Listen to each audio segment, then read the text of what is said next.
जय हिंद। आज 4 मार्च है और पुण्यतिथि है एक ऐसी क्रांतिकारी महिला की जिसने जापान का नागरिक होते हुए भी हिंदुस्तान के स्वतंत्रता आंदोलन में एक नई गाथा लिखी। हम बात कर रहे हैं तोशिको बोस की। तोशिको बोस का नाम हालांकि भारतीय स्वतंत्रता आंदोलन का एक बहुत गुमनाम सा चेहरा है। वे मात्र 28 वर्ष की अवस्था तक ही जीवित रही हैं। भारतीय क्रांतिकारी रासबिहारी बोस से लगभग सारा देश ही परिचित है।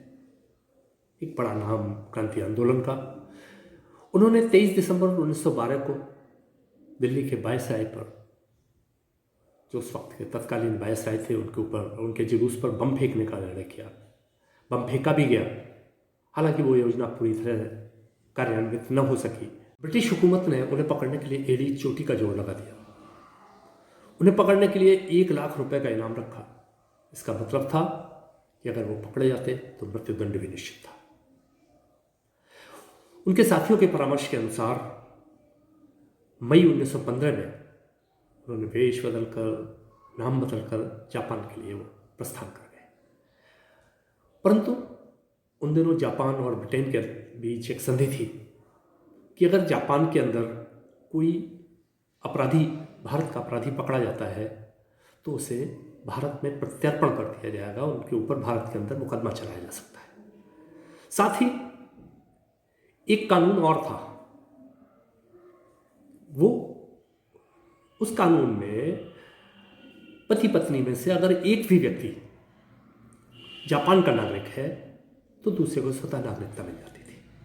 दोनों कानूनों को ध्यान में रखकर रासबिहारी बोस की व्यवस्था उनके मित्रों ने एक जापानी मित्र राइजोसोमा व कोकासोमा के होटल में कर दी। वो वहां छिपकर रहने लगे। इसी बीच उनकी मुलाकात इस दंपत्ति के, इनकी बेटी 20 वर्षीय बेटी तोशिको से हुई। उन्होंने तोशिको को जब बताया कि भारत में क्रांतिकारियों के साथ ब्रिटिश हुकूमत कैसा सलूक करती है तो तोशिको का हृदय आंदोलित हो गया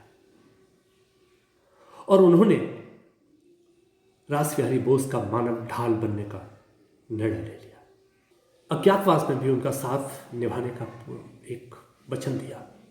जुलाई 18 में रासबिहारी बोस और तोशिको ने गुप्त रूप से शादी कर ली। इसके बाद रासबिहारी बोस जापान के नागरिक बन गए। अब वे वहां काम कर सकते थे। तोशिको का रासबिहारी बोस का मानव ढाल बनने का फैसला ही हिंदुस्तान की जंगी आज़ादी का फैसला था। वो निर्णायक एक फैसला था जिसने आज़ाद हिंद फौज के गठन की नींव रखी।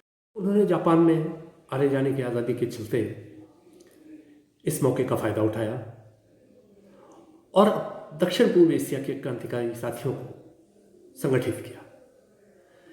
उसी दौरान दूसरे विश्व युद्ध का एक खतरा इस विश्व पर मंडरा रहा था।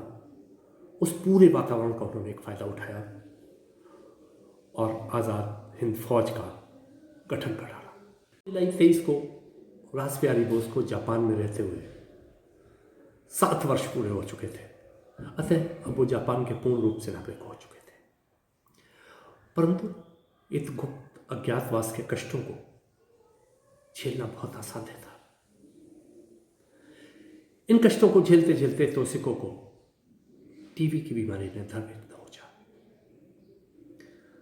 अभी वो आज़ाद जीवन में 2 वर्ष भी अपने दाम्पत्य जीवन का ठीक से न गुजार पाई थी कि 4 मार्च 1925 को 28 वर्ष की छोटी सी आयु में ही तोशिको का देहांत हो। हिंदुस्तान की जंगी आज़ादी के लिए तोशिको ने जो बलिदान दिया, वही बलिदान, उस सारे सूत्र और वो मानव ढाल सब मिलाकर उसकी अगर परिणति कहें तो आज़ाद हिंद फौज का गठन था, जो रासबिहारी बोस ने उन सारी परिस्थितियों के मद्देनजर जापान में अपनी सक्रियता को बढ़ाते हुए वहाँ पर आज़ाद हिंद फौज का गठन किया। और जो लॉ जापान जैसी जमीन पर चल रही थी उसे बाद में नेताजी सुभाष चंद्र बोस ने क्रांति की ज्वाला में तब्दील कर दिया। शहीद मेला इंडिया ऐसे अज्ञात क्रांतिकारियों को से आपका परिचय कराता रहेगा, जिनके बलिदानों के कारण आज हम आज़ाद फिजा में सांस ले रहे हैं। ऐसे महान क्रांतिकारियों को नमन। जय हिंद, जय भारत।